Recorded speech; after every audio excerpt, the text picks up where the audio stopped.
I feel like we make choices as actresses.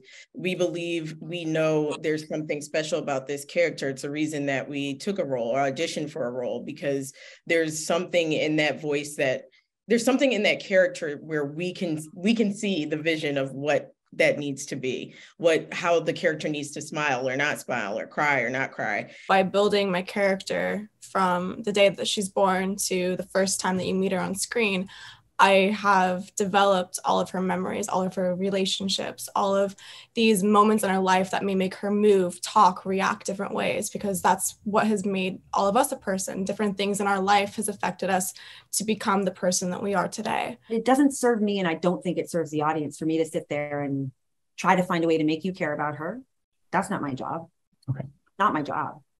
My only job is to it's not to humanize her. It's just to try to be a human being. And by being, not showing, doing, but just by trying to be, you are allowing a person as an audience member to, and it does require a little bit more from an audience member. It's a little bit more of an interactive experience. Yeah. Like, I do need you to kind of like pay attention. I'm sorry, I'm not method. I don't put my own experience into my performance. I don't like that. That's not how I work. I want to separate that. I want to separate myself from my character.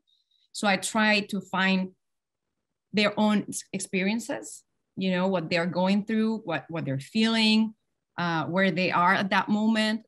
If someone doesn't believe the same things, maybe you try to ask as many questions as you can about why are they making the decisions that they're making? What are their blind spots? What is his overall goal about what it is he's trying to do? And there's all these questions that are asked, and sometimes you can answer them and sometimes you can't.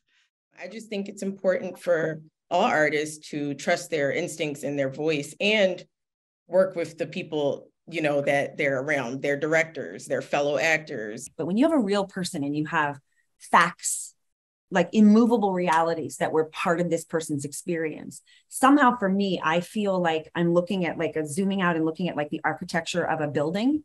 And it's like having a blueprint and knowing, okay, these are where the walls are, and this is just what it is. And trying to figure out how to navigate inside of it within the parameters of what I know to be true about the character, without my own like noise, like of me trying to figure out, because I'm often like, well, will this be good? And, you know, you get your own ego gets involved in it. Whereas somehow when you're playing a real person, it's like something becomes bigger than you. I feel freer doing this thing where there are more rules about who she was that are not up for but I was like, I feel, and I wonder if that's why my work is better.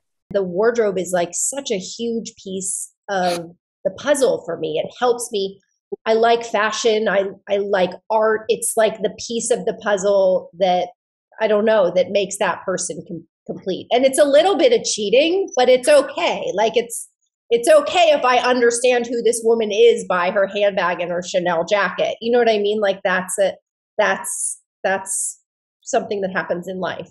I love to drive and daydream about whatever work I'm about to start. And I usually have music going, and I'm not even aware of what music is attaching itself to a project. It's often only after the fact when I'll hear the song, and then it'll trigger the memories of the project. So I guess music is a big factors in there, but it again, I don't know how conscious I am of the choices of it. For me, it's about observing other people, about how they react, about how they perform, about how they are with other people as well.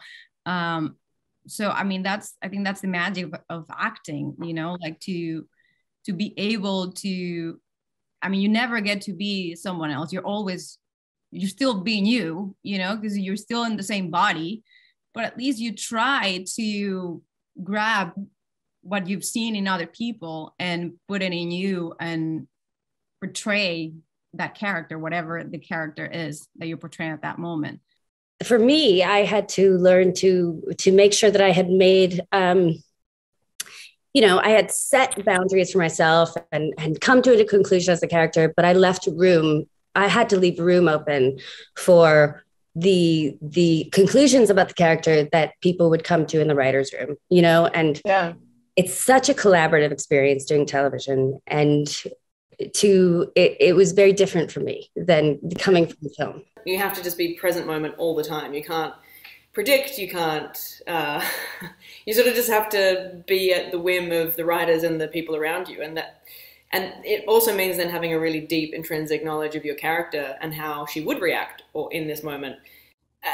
And also that the writers may change that, and that you have to sort of find a way to make it work and be, you know, elastic and flexible. And I love that.